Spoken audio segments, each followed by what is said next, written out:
Ave Maria, cheia de graça, o Senhor é convosco. Bendita sois vós entre as mulheres. Bendito é o fruto do vosso ventre, Jesus. Santa Maria, Mãe de Deus, rogai por nós, pecadores, agora e na hora de nossa morte. Amém. Nossa Senhora da Abadia, Rogai por nós. queridos irmãos e irmãs em nosso Senhor Jesus Cristo, a nossa vida ela sempre deve ser pautada sobre o Evangelho e especialmente nos deixarmos docilmente conduzir pela vontade de Deus. E quando nós nos deixamos conduzir pela vontade de Deus, Deus se comunica conosco diariamente. Na realidade, Deus sempre fala conosco, e Ele fala nas formas mais singelas e simples da vida. Deus, Ele comunica conosco, se manifesta conosco, não de forma extraordinária, mas Ele gosta de nos encantar através do seu gesto singelo, simples, dócil, como a brisa suave. Deus cutuca a nossa consciência, o nosso coração. Mas para que nós tenhamos a capacidade de escutar Deus que se manifesta a nós, é importante que nós também tenhamos um desapego e especialmente tenhamos a capacidade de nos abrirmos espiritualmente para Deus se comunicar a nós. Porque se nós viemos à Santa Missa, mas nós estamos tão carregados, estamos tão preocupados, estamos com o coração tão agitado e inquieto, e não achamos aqui, no altar do Senhor, diante da palavra de Deus, o refrigério, o repouso que consola e afaga o nosso coração, então nós vamos ter dificuldade de escutar a palavra de Deus e permitir que esta mesma palavra de Deus penetre o nosso coração, nos incomode, para que nós também, na nossa vida diária, comecemos a modificar algumas atitudes que não vão condizer com o Evangelho. Hoje eu gostaria que nós tivéssemos um olhar para a Virgem Maria e Cristo, comparando com a primeira leitura e o Evangelho. Que nós colocássemos Nossa Senhora e Jesus como modelo para a nossa vida, e que depois nós também fizéssemos uma caminhada no mistério da nossa salvação. Se a gente for perceber, quando a serpente, Satanás, o demônio, ele foi expulso do céu, uma das frases que ele disse foi: non servia, não servirei. E ele não quis servir a Deus, porque ele também quis igualar-se a Deus. E aqui nós percebemos a soberba demoníaca, que é aquela soberba onde Satanás se comparava e queria se igualar ao seu Criador, e queria ser maior do que o seu Criador. E se a gente for perceber até mesmo hoje, o que o demônio faz? Ele nos engana, para que nós também possamos prestar, não um culto a Deus, mas possamos prestar um culto a Ele. E assim ele vai nos enganando, nos manipulando, para que a nossa vida, ao invés de voltar-se totalmente para Deus, sendo um louvor e uma adoração agradável ao Senhor, com as nossas atitudes, nós, quando nos afastamos de Deus, quando não permitimos que Deus haja na nossa vida, quando nós preferimos a nossa vontade à vontade de Deus, quando nós nos deixamos manipular, ou até mesmo quando nós nos deixamos que a tentação nos seduza, e assim, nos seduzindo, nos afastando de Deus, ele vai se alegrando com isso.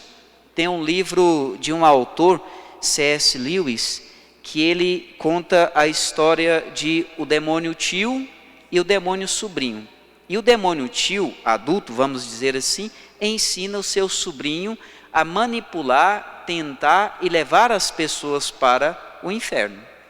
E ele vai mostrando quais são as fraquezas de cada pessoa e como o seu sobrinho deve agir, manipulando as pessoas para encantá-las e afastá-las da graça de Deus.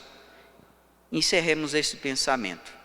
Ou seja, temos a figura do maligno, do demônio. Que essa mesma figura vai depois no jardim do Éden, diante de Adão e Eva. E lembremos, Adão e Eva, primeiro homem, primeira mulher, através da desobediência e do desejo de quererem ser iguais a Deus, o pecado entrou no mundo. Pela desobediência e soberba autossuficiência de Adão e Eva, o pecado entrou no mundo, a corrupção entrou no mundo. E depois, quando nós olhamos mais para frente, nós temos um novo Adão e uma nova Eva, que através da humildade, da obediência singela de uma mulher, que vai dizer sim à vontade do Criador de Deus, Deus vai agora realizar o seu plano salvífico para nos redimir, nos resgatar e nos salvar. E através da obediência filial de Cristo a Deus Pai, através da sua obediência e obediência até a morte de cruz, Deus salva a humanidade. E o mais interessante, nós vamos perceber, não só a soberba, e se a gente for olhar para a nossa vida espiritual, o nosso progresso espiritual e o nosso desenvolvimento numa vida virtuosa, ele só vai acontecer quando nós começarmos a vencer a soberba, o orgulho. E também os padres da igreja, no início do cristianismo, eles depois desenvolvendo a teologia, e eles até chegarem nessa doutrina dos 7 pecados capitais, eles vão desenvolver todo um pensamento. E eles vão falar que cada pecado capital tem as suas filhas. E o pecado do orgulho, da soberba, ele tem inúmeras filhas. E quais são as filhas da soberba? As filhas da soberba é a vanglória, vaidade, exibicionismo, arrogância, prepotência, presunção. Tudo isso. Exibicionismo, narcisismo, egocentrismo, ego, eu no centro. Tudo isso é filha ou filhos da soberba, do orgulho. Então, se nós formos perceber, ninguém de nós, a começar pelo padre Daniel, nesta igreja, escapa de um pouquinho de soberba e de falta de humildade. O que eu percebo às vezes, nós, nas nossas confissões, temos dificuldade de nos acusarmos que nós somos soberbos. Nós nos acusamos de tudo, mas nós achamos que nós somos tão bons para pecar, que nós temos a soberba de achar que o nosso pecado é o pior pecado do mundo. E por trás disso já se esconde um pouquinho da falta de humildade.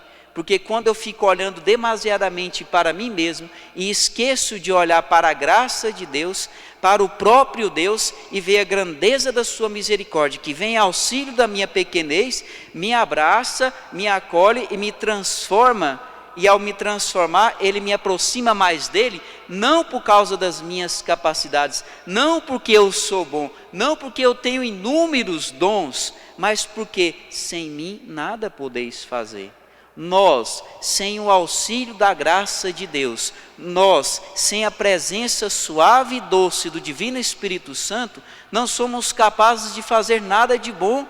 E a única coisa que somos capazes de fazer por nós mesmos, com a nossa liberdade, é pecar. A única coisa que nós somos capazes de fazer, sem o auxílio de Deus, é pecar. Ou seja, a única coisa que nós fazemos sem o auxílio de Deus não é boa. Porque todo o resto que nós fazemos, nós temos o auxílio e a presença do Divino Espírito Santo na nossa vida. Se nós tomamos consciência disso, nós não somos contaminados pelo espírito de soberba, que vai falar aqui. Porque a partir do momento que nós temos um espírito de presunção, de autossuficiência, de arrogância, de me achar melhor do que os outros, de olhar para as pessoas com um olhar altivo, um olhar de cima para baixo, arrogante, então eu agora reconheço, não, olha, eu dependo da graça de Deus, eu dependo do auxílio divino, e se tudo que sou e tenho é dom de Deus, então eu não tenho que me ufanar e nem me vangloriar de nada, porque tudo é dom. Tem um filme do Padre Pio, que tem uma cena belíssima, que é quando o Padre Pio já está no fim da sua vida, já na cadeira de rodas, e o confrade o leva para a área do convento. E ele olha para as estrelas. É uma cena belíssima, um filme. E ele olhando para as estrelas, Padre Pio começa a fazer uma oração de louvor e agradecimento a Deus. E é bonito o que ele fala. Ele olhando para o céu e falando com Deus, ele fala,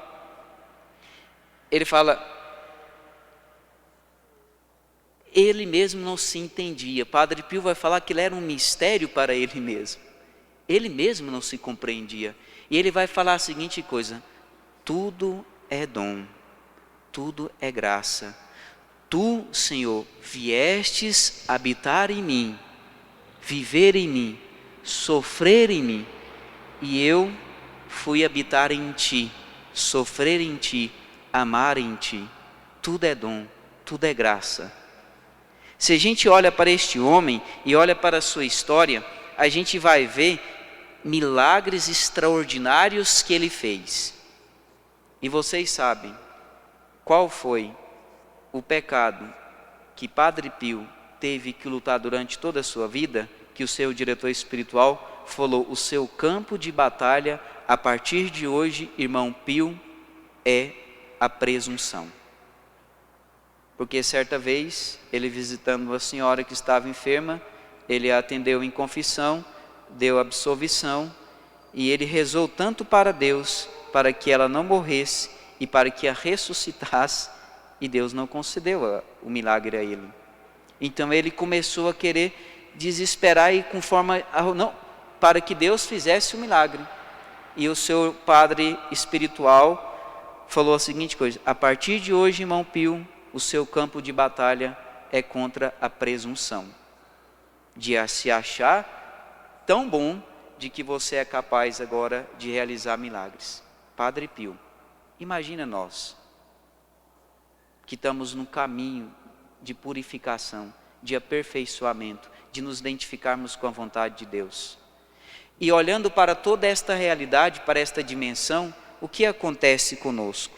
Nós olhamos duas realidades. A soberba nos coloca num pedestal, onde as pessoas têm que adorar o meu eu. E quando nós olhamos para a sociedade e vamos olhar para as relações de hoje em dia, nós percebemos que muitas relações, sejam matrimoniais, de namoro ou de amizade, é uma disputa de ego, onde eu não posso perder. E se a gente olha para a vida de Nossa Senhora, e se a gente olha para nosso Senhor Jesus Cristo, a gente vai entender o quê? Cristo Jesus, sendo de condição divina, sendo o todo rico, o todo poderoso, esvaziou-se, assumiu a nossa condição mortal, fez-se pobre. Cristo era o todo rico, o todo poderoso, nasceu numa manjedoura, nasceu num lar simples e morreu nu no alto de uma cruz, obedientemente à vontade do Pai. E nós olhamos para a nossa própria vida e vamos percebendo que a gente vai acumulando coisas e apegando a coisas, a sentimentos, a pessoas, a objetos. A gente vai olhando isso, que ao invés de nós nos tornarmos ricos de virtudes, de dons, de graças, nós vamos tornando o quê? Pessoas mesquinhas e vazias, porque nós vamos nos apegando ao material. Gostaria de contar uma história que aconteceu recentemente comigo, que foi na minha própria família. Como vocês escutaram no início da Santa Missa, eu não estou residindo aqui no Brasil, eu estou estudando, mas eu vim de férias para visitar a minha mãe e neste interim, visitando a minha mãe, um tio meu adoeceu, foi para a UTI.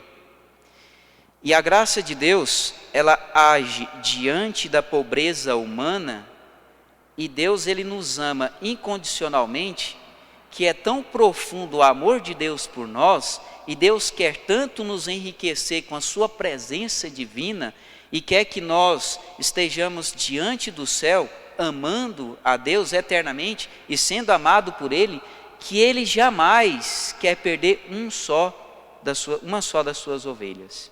E ele luta até as últimas consequências para salvar os seus. Porque ele deu o dom mais precioso que ele tinha, Deus Pai, o seu próprio Filho, para morrer por nós na cruz. Então o amor de Deus é escancarado para conosco, para com a humanidade. E o mais engraçado, meu tio não era tão católico, nunca tinha se confessado e teve a graça de que nos últimos momentos da sua vida eu pude atender a sua confissão, dar a unção dos enfermos e dar a indulgência plenária. E ele morreu preparado para o encontro definitivo com o Senhor. Ou seja, o Senhor, ele sempre está em auxílio da nossa pobreza.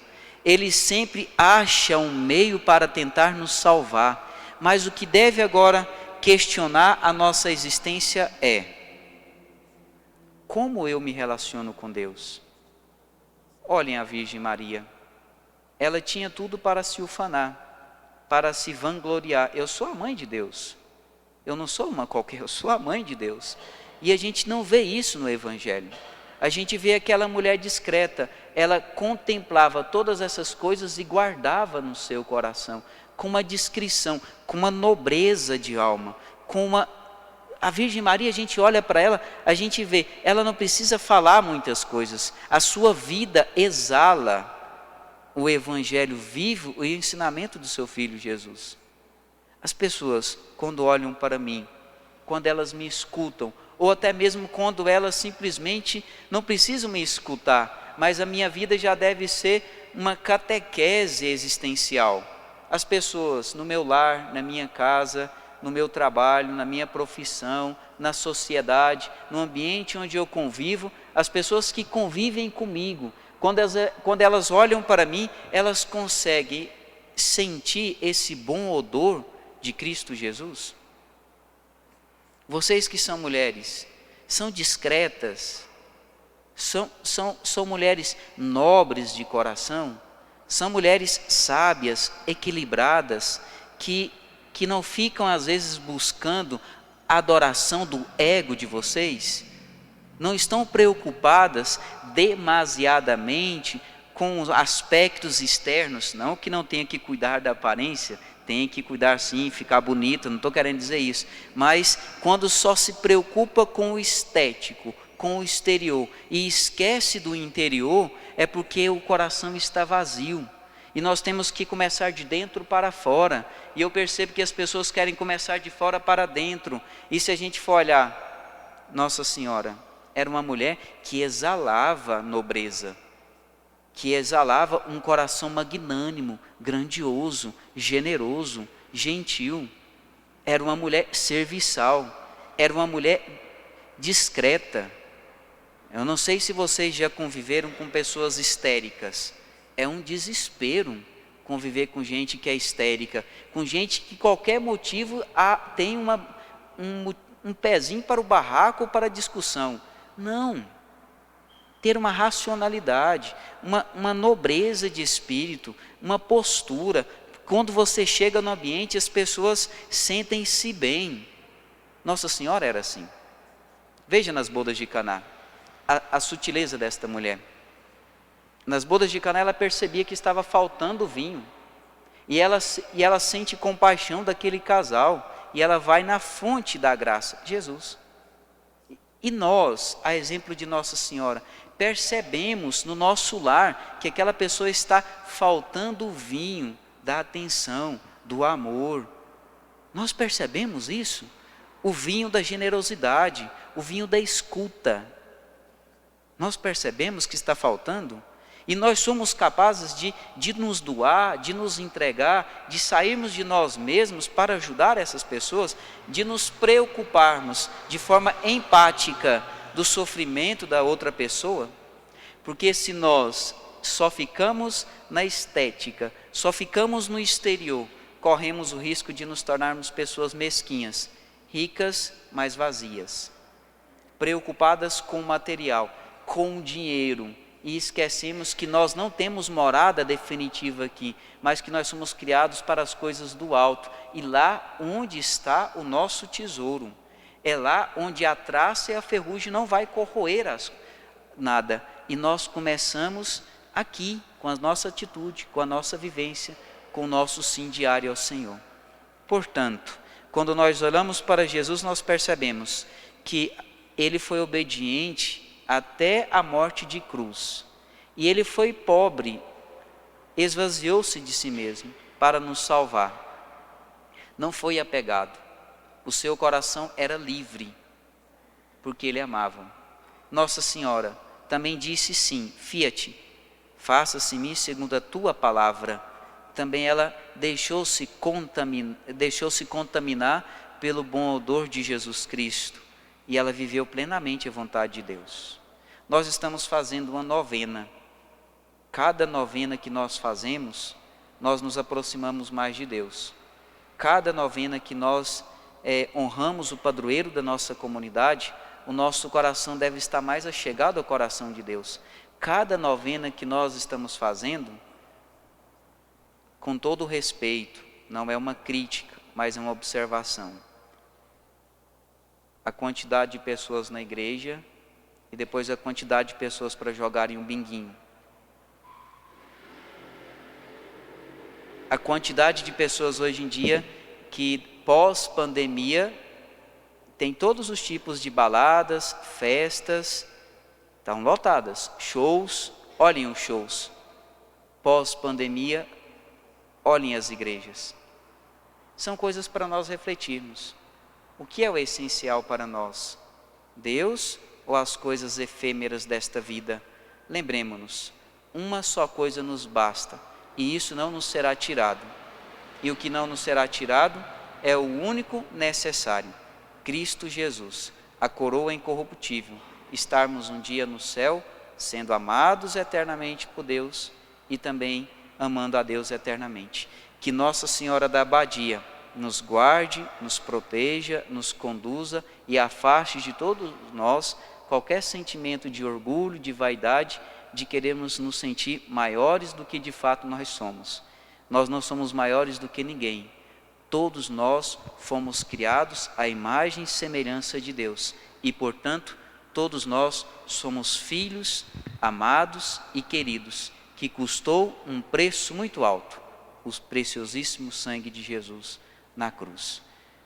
Nossa Senhora da Abadia, rogai por nós.